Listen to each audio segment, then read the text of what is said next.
नमस्कार दोस्तों, स्वागत है आपका हमारे YouTube channel study with experience पर। फ्रेंड्स, आज बहुत ही महत्वपूर्ण विषय पर बात करने वाला हूं और उन अभ्यर्थियों के लिए जो सरकारी जॉब्स के लिए तैयारी कर रहे हैं। तो फ्रेंड्स, यहां पे आप स्क्रीन पे देख रहे होंगे, जैसा कि मैंने लिख भी रखा है, विनियमितकरण नियमावली 2020। तो इसके संबंध में जो उत्तर प्रदेश सरकार अभी चर्चा का विषय है और आगामी यानी कि आने वाले समय में आप इसे लागू भी करने के लिए उत्तर प्रदेश सरकार इसमें होड़ में है। तो क्या है पूरी जानकारी, और इसके आने से आप सभी को दिक्कत होगी, तो वीडियो को अंत तक देखें और शेयर अवश्य करें फ्रेंड्स। लाइक करके शेयर अवश्य करें, क्योंकि उन अभ्यर्थियों तक ये बात पहुंचे जो सरकारी जॉब्स की तैयारी कर रहे हैं उत्तर प्रदेश भर्ती के लिए। तो फ्रेंड्स, यदि पहली बार चैनल पे आए हैं, वीडियो देख रहे हैं, तो चैनल को सब्सक्राइब करना ना भूलें, बेल आइकन को अवश्य प्रेस कर दें, जिससे आपको मैं कोई भी वीडियो डालता हूं सरकारी जॉब से रिलेटेड उसका आपको टाइमली नोटिफिकेशन मिलता रहे। और यदि आप टेलीग्राम पे हैं तो आप मुझे वहां पे ज्वाइन कर सकते हैं, सब्सक्राइब कर सकते हैं स्टडी विद एक्सपीरियंस को, और बेल आइकन को अवश्य प्रेस कर दीजिएगा। इसको नहीं दबाएंगे तो मैं कोई भी वीडियो डालूंगा उसका आपको नोटिफिकेशन नहीं मिलेगा। तो फ्रेंड्स, ये है न्यूज, आप सभी को पता चल गया होगा कि समूह ग और खा की भर्तियां, यानी कि समूह खा गा की भर्तियां जो आएंगी या प्रक्रिया में हैं, उसमें बड़े बदलाव करने जा रही है प्रदेश सरकार। तो वो बदलाव क्या है, इनको आप समझिए बारीकियों से। अब 5 वर्ष की संविदा से शुरू हो सकती है सरकारी नौकरी, ये हेडलाइन है और अमर उजाला प्रसंस्करण लखनऊ की तरफ से रिलीज किया गया है, अमर उजाला पेपर का है। ठीक, तो अमर उजाला में आया है और एक्सक्लूसिव है एक तरह से, और हर 6 माह पर इसका मूल्यांकन होगा। जॉब करने जाते हैं अब जो या जितने भी अभ्यर्थी तैयारी कर रहे हैं वो जॉब की तैयारी कर रहे हैं और जॉब पे लगेगी जिनकी, वो जॉब के लिए जाएंगे तो 5 वर्ष के लिए उन्हें संविदा पे रहना होगा, और यानी कि 10 बार आपका एग्जाम होगा। तो यहाँ पे पूरी डिटेल से बात कर लेते हैं। और हर वर्ष में 60 अंक से कम आए तो नौकरी से बाहर हो जाएंगे। तो आप यहाँ साफ देख सकते हैं, हर वर्ष में आपको 60% अंक ही लाने हैं, इससे कम आ गए तो आपको सरकारी नौकरी से हाथ धोना पड़ सकता है। तो सोच सकते हैं फ्रेंड्स, एक सामान्य व्यक्ति के लिए, यानी जो सामान्य परिवार से बिलोंग करता है, उसके लिए कितनी बड़ी देखा जाए कि ये एक बैड न्यूज है ये। तो फ्रेंड्स, उत्तर प्रदेश सरकार जो समूह खा और समूह गा की भर्तियां हैं, इसमें बड़ा बदलाव लाने जा रही है। प्रस्तावित व्यवस्था में चयन के बाद कर्मचारियों को शुरुआती 5 वर्ष तक संविदा के आधार पर नियुक्त करने की योजना है।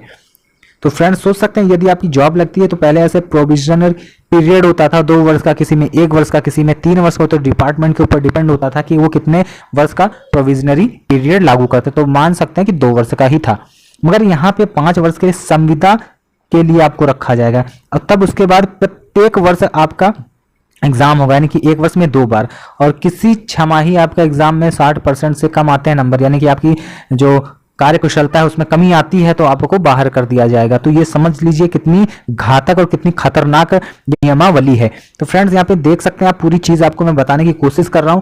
तो केवल 2 ही समूह पे क्यों लागू किया जाए, पहला सवाल है मेरा। यदि आपको लागू करना तो सभी समूहों पे लागू करें, क्योंकि ग्रुप का, खा, गा, घा सभी पे लागू करें। क्योंकि फ्रेंड्स, यहाँ पे कुछ चीजें आपको मैं दिखा देता हूं। जैसे समूह का के अभ्यर्थी है 26,726, ठीक, और समूह खा में जितने में कर्मचारी हैं 58,559 अभ्यर्थी हैं। समूह गा के सबसे ज्यादा हैं 8,17,613 अभ्यर्थी समूह गा के हैं। समूह घा की बात की जाए 3,61,605 यहाँ पे कर्मचारी हैं। ये वर्तमान में 1 अप्रैल 2019 तक का ये डाटा है जो कि यहाँ पे दिया गया है, आप इसे देख सकते हैं। और इसका ये पेपर का PDF चाहते हैं या आप जाके इसका ऑफिशियल पेपर भी देख सकते हैं आप, या हार्ड कॉपी पेपर आप ले सकते हैं। अमर उजाला का आज का पेपर है, ठीक, तो 13 तारीख का है। इसमें साफ जानकारी दी गई है, सभी चीजें आपके सामने हैं, पढ़ लीजिए। और मैं उन चीजों को आपको बताने की कोशिश कर रहा हूं जो आप नहीं समझ पा रहे हैं। तो यहाँ पे पूरा वीडियो को अंत तक देखें। जैसे कि ये लागू कर देंगे, इस दौरान उन्हें नियमित सरकारी सेवकों को मिलने वाले अनुमान्य सेवा संबंधी लाभ नहीं मिलेंगे। 5 वर्ष की कठिन संविदा सेवा के दौरान जो छटनी से बच पाएंगे उन्हें ही मौलिक नियुक्ति मिल सकेगी। सोच सकते हैं फ्रेंड्स, तो 5 वर्ष के लिए आपको, यदि आप किसी जॉब को जैसे सी ग्रुप की जॉब पा लेते थे तो एक अधिकारी बनने का जो सपना था उससे आपको वंचित रहना पड़ सकता है। सोच सकते हैं यदि आप कोई जॉब पा जाते हैं या लेखपाल बन जाते हैं या वीडियो बन जाते हैं तो अभ्यर्थी सोचता है 2 वर्ष कर लेते हैं जॉब, उसके बाद फिर से तैयारी करेंगे अच्छी नौकरी के लिए, क्योंकि हर मिडिल क्लास का अभ्यर्थी जरूरी नहीं कि एक ही बार में टॉप कर जाए या अच्छी नौकरी एक क्लास की पा जाए। तो सोचता है पहले सी ग्रुप पहले जगह बना लेते हैं, नौकरी पा जाते हैं, उसके बाद एक अच्छी तैयारी करेंगे।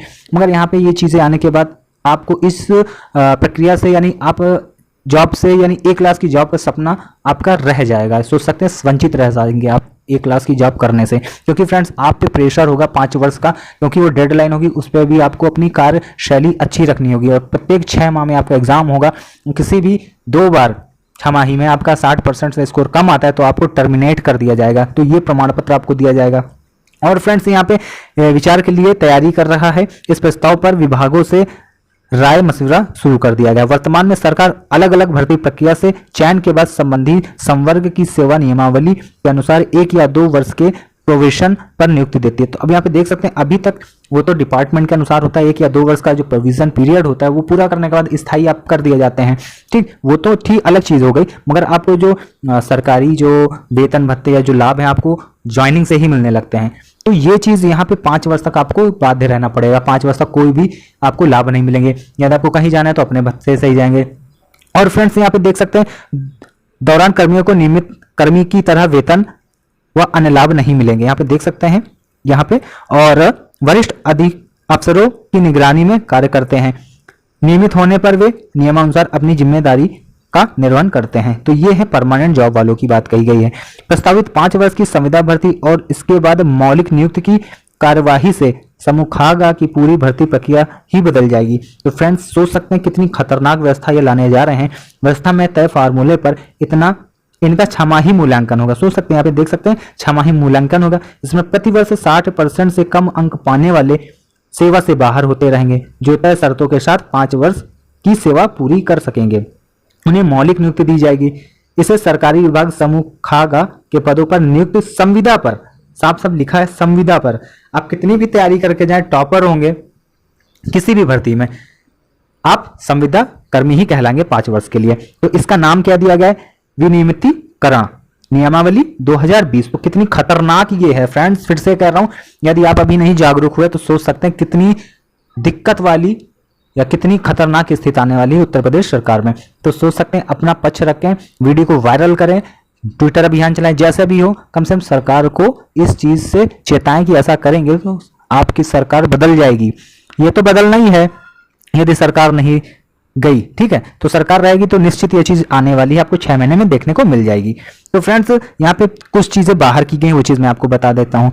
पीसीएस व पीसीएसजे ही बाहर है इसमें। और कौन कौन सी चीजें हैं इसके दायरे में? केवल प्रादेशिक सेवा और न्यायिक शाखा और प्रादेशिक पुलिस सेवा के पद ही बाहर रहेंगे। तो इतनी 3 चीजें ही हैं इसमें जो बाहर होंगी। और नियुक्त कर्मियों को जो वेतन मिलेगा, नियत वेतन मिलेगा, उसमें भी कमी की गई है। क्या है वो? संविदा पर नियुक्त व्यक्ति को समूहागा से संबंधित पद का राज्य सरकार द्वारा निर्धारित मुद्रास्फीति आधारित नियत वेतन दिया जाएगा। सोच सकते मुद्रास्फीति आधारित 5 वर्ष की संविदा अवधि निर्धारित शर्तों पर पूर्ण होने पर संबंधित व्यक्ति को संगत सेवा नियमावली में स्थान देते हुए मौलिक नियुक्ति दी जाएगी। अब सोच सकते हैं 5 वर्ष के बाद ही आप एक पक्की नौकरी पा सकते हैं। अब यदि आप कोई अभी नौकरी यदि तैयारी कर रहे हैं, 2-4 महीने में आप जॉब पा जाते हैं, जैसे यदि कोई प्रीवियस आपका एग्जाम लगा हुआ था या कहीं पे आपकी ज्वाइनिंग आने वाली है, वो पा जाते हैं तो ठीक। मगर यदि ऐसा ये नियम लागू हो गया, जैसे ये नियमितीकरण नियमावली लागू होने के बाद आपको टेंशन होगी कि 5 वर्ष पहले आप क्वालिफाई कर रहे हैं तब पक्की होगी जॉब, तो आप एक क्लास की जॉब की तैयारी नहीं कर पाएंगे। ऐसे होता था कि आप जॉब करते करते तैयारी भी कर लेते। अब आपके ऊपर प्रेशर होगा कि यदि संविदा पे है 5 वर्ष के लिए, तो अफसर से आपकी तालमेल अच्छी नहीं हुई तो आपको बाहर का रास्ता निकाला जा सकता है, आप बाहर जा सकते हैं। तो ये सब चीजें हैं। तो क्योंकि फ्रेंड्स यदि लागू करना है तो सभी जगह लागू करें। और ग्रुप बी और सी के अभ्यर्थियों के साथ या कर्मचारियों के साथ ये धोखा क्यों किया जा रहा है? तो इसको लाने से लाभ क्या है? सरकार से ये पूछना चाहिए, आप सभी अभ्यर्थियों को या कर्मचारियों को ये पूछना चाहिए, इन सभी चीजों को लाने से या इस नियम को लाने से लाभ क्या मिलेंगे? भाई कोई चीज लाई जाती है तो उसके पॉज होते हैं या कुछ कॉन्स होते हैं, तो यहाँ पे मैं अपने कॉन्स बताएं। और पॉज की बात मैं सरकार से पूछना चाहता हूं आपके द्वारा, तो आप इन मुद्दों को उठाएं सरकार के सामने, तभी कुछ संभव हो पाएगा। वरना जैसे आप अभी सीटी यानी कि एक नेशन एक एग्जाम का भी आपने एक ट्रेलर देखा है, और आने वाले समय में उत्तर प्रदेश में पूरी पिक्चर आपको देखने को मिलेगी। और पहली चीज तो जॉब्स आ नहीं रही हैं, और यदि कुछ आई भी तो उसमें भी आपको क्लच करके रखा जाएगा। तो ये है दिक्कत। प्राइवेटाइजेशन सोच सकते हैं 20 साल के लिए, पहली चीज तो अभी जॉब दे रहे हैं, उसके बाद 5 साल आपको फंसा के रखेंगे। तो मात्र आप थोड़ा सा भी लिटरली आपका देखा जाए यहाँ पे लिटरली एक तरह से ये सरकारी जॉब से मोह भंग किया जा रहा है उन अभ्यर्थियों का जो तैयारी में लगे हैं। तो ये गलत नीतियां हैं, बिल्कुल इनका आपको विरोध करना चाहिए। जो भी अभ्यर्थी हैं यदि इस वीडियो को देख रहे हैं तो प्लीज इसको शेयर साझा अवश्य करें, जहां पे भी मिले कम से कम 10-10, 20-20 लोगों को इस वीडियो को साझा करें, कम से कम सरकार तक ये बात पहुंचे। और हो सकता है कि पंपलेट्स लेके या कैसे भी आपको ट्विटर अभियान चलाना है इसका विरोध करें। यदि आज आपने विरोध नहीं किया तो यदि आप सरकारी नौकरी पाएंगे तो आपको रगड़ के काम करना होगा। देखिए काम करना अलग चीज होती है, हर कर्मचारी काम करता है अपने स्तर से। देखा जाए सबसे ज्यादा जो भ्रष्ट होता है तो अफसर होते हैं और नेता होते हैं, तो उनके लिए तो कोई नहीं, चिराग तले अंधेरा कहावत चरितार्थ होती है यहाँ पे।